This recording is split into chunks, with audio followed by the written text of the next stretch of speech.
Hey, folks out there in YouTube land. Hey, just coming at you with another cool tour that I can bring you from another firearm in our collection. We'll have. Let me go ahead and bring you back. Oh, thanks to everyone who came out to the gun show this last weekend. We really appreciate all your support, and hopefully we'll be able to keep this show rolling. We also have T-shirts for sale. You can stop by our shop, and we also have patches. These will be $7, and the T-shirts are available for $20 if you'd like to support our work directly. And yeah, I think that's the only housekeeping items we had. Let's go ahead and get into it.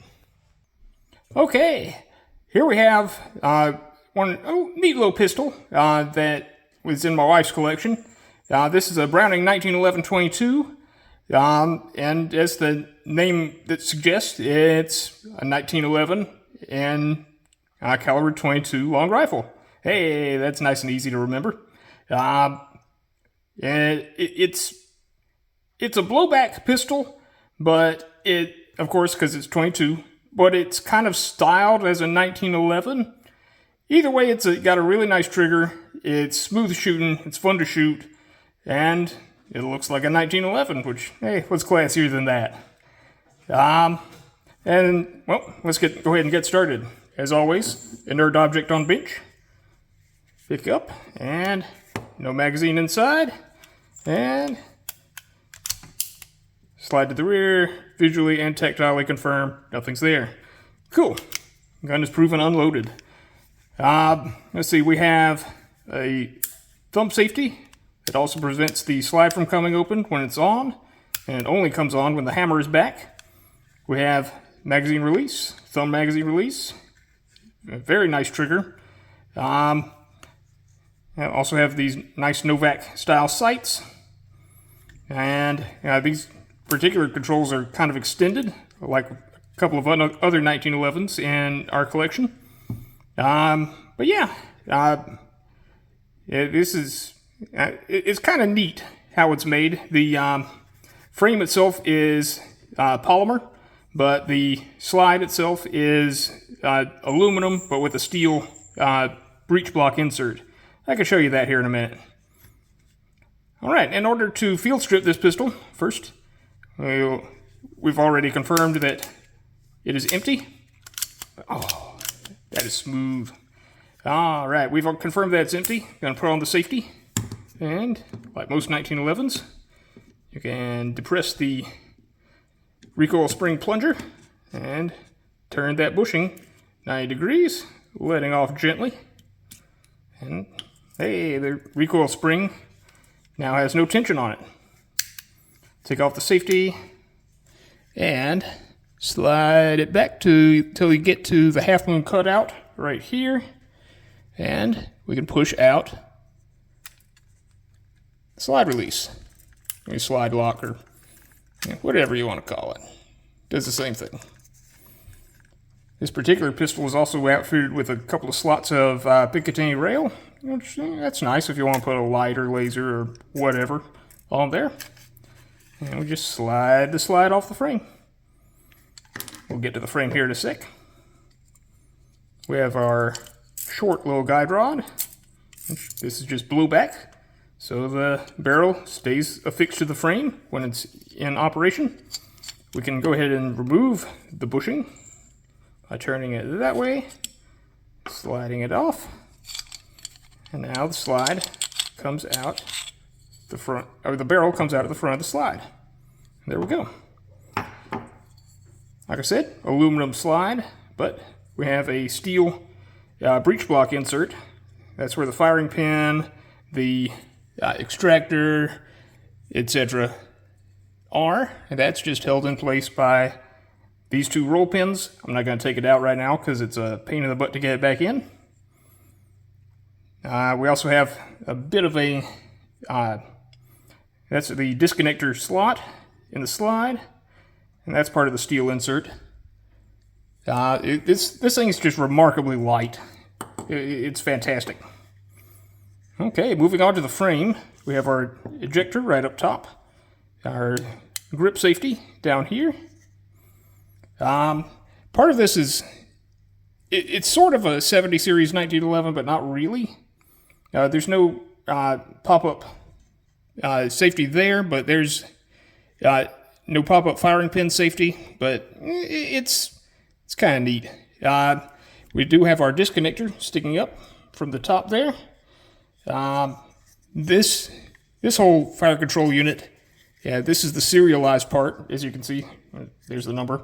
But it's also held in with 2 roll pins. I won't be taking that out just because it's a pain in the butt to get back in. And there's really no point. Generally speaking, there's a lot of features on 1911s and a lot of models of gun in general that if you don't have a compelling need, as in something's broken, just leave it in. Just leave it there. We do have removable and replaceable grip panels. Those are nice. These are mainly used for fashion, among other things. Because, of course, you have to, if you have a pistol like this, you got to make it look fashionable, even if it is concealed. Our magazines have a nice thumb grasping follower. They're 10 rounds, of course, because 22. We do have a magazine safety in this particular pistol, and it's sort of like how a Ballester Molina does. When we insert the magazine, if you'll take a look at this side here, as I insert the magazine beyond the catch, it sort of rises a little bit. Once it clicks in, it goes there. And now, I can carefully drop the hammer. Once the thumb safety's off, you can carefully drop the hammer. And once the disconnect does its thing, yep, boom, it just, if you heard that click, it just reset, and you can recock, and boom, and you're ready to fire again. Of course, always let that hammer down gently, because hitting the frame of the pistol is always bad news. If you'll notice, the steel insert in the frame also has the frame rails built in, so that way you're not rubbing aluminum against plastic, and yeah, that way it'll last for years and years and years. Yeah, that's about all I can say about it at this point. Let me do a little more disassembly of the frame, and we'll get right back. Stand by. Hey folks, please be advised if you hear purring in the background, that is Powder, who has decided to come over here and lick my arm hair. So if you see any lack of dexterity on my part, or lack of 2 hands, well, that's why. Alright, let's go ahead and take, I've already taken off one grip panel. Let me take off the other one. Just these 2 screws. As with most 1911s, it's very important, even more so important, to not get the grip screws too tight, because you will break it. Regular 1911s are these screws go into little bushings in the frame, which is quite thin right there. And if you get those too tight, you will strip it, and it will require you to either replace the bushing, which you can get away with doing once, and then you need a new pistol beyond that. But yeah, these are just regular black and blue G10 grips. And my wife kind of likes these, but she might eventually prefer some that are more blue and sparkly. This particular frame, instead of having steel bushings into a steel frame, has these little plastic bosses. So especially, don't over torque these. I beg you, please, don't do it. But going ahead, we can, since the hammer is down, of course you cannot put back the safety, but we can take off the mainspring housing, just like a regular 1911. Hey, we have a dimpled side here and a rounded side of the pin. Oh, that's getting a little bit into the shadow. Yeah, see, that's rounded over. That way, if you put a punch on that, it's going to kind of round off and just roll over. Whereas this is kind of cupped. That would suggest to even the most casual observer that maybe you should use a punch on this in order to get the mainspring housing off. Hey! Excuse me, Powder. I'm going to need 2 hands. Yes, I'm having to work with a cat on my lap. She doesn't always cooperate when I do this. She may poke her head into frame here a sec. And without too much effort.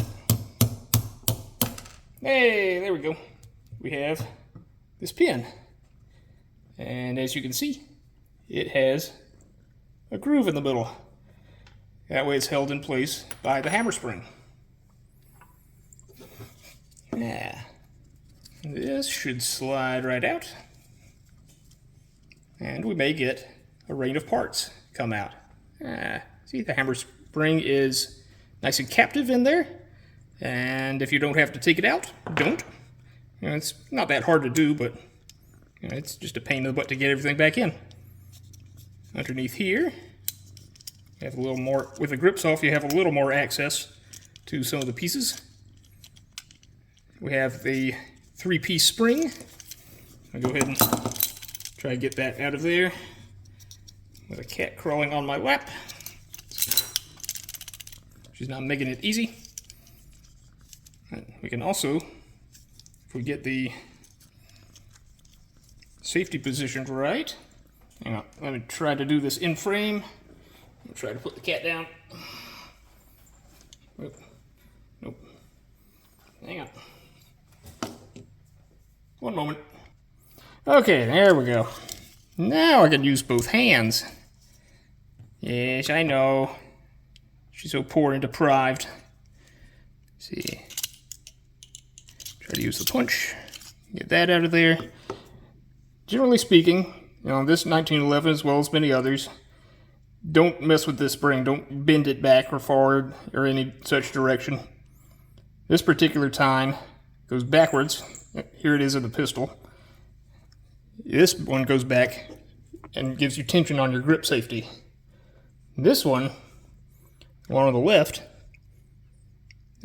is what gives you tension on your disconnector and also your trigger return. The one in the middle gives you your trigger return, and the one on the left is free to slide up and down with your disconnector. Yeah. I was seeing if I was remembering that correctly. But yeah. From here we can see the bottom of the hammer strut, and we can see the back of the grip safety.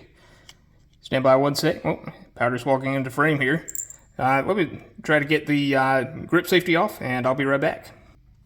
Okay, folks, on further review, turns out this ambidextrous safety is kicking me in the butt here. There is a roll pin right here that's holding it onto the same shaft as the left side ambi safety.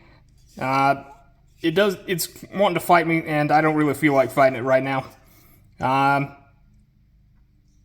But yeah, that shows you most of the mechanism. See, we also have, the hammer strut comes down into below there in order to interact with the mainspring. Let's see, I don't know if I can get the light angle right, but yeah, I can also kind of see where the magazine catch blocks the trigger a little bit. But yeah, we have no trigger return because the spring's out. Yeah, this is a fantastic example of firearms engineers using one part to do multiple things, and this is like the classic example. That lets you know that the pistol was indeed designed by a genius. Hey, imagine that. All right, folks. Well, if you, for all your gunsmithing needs, please head over to pinnaclemountaingunsmithing.com and feel free to make an appointment with us. We also are a manufacturer. We can make and put serial numbers on guns. In any case, Feel free to do all the good YouTube things. Like, comment, subscribe. And as always, we'll see you next time. Bye. Say bye, Powder. She says bye.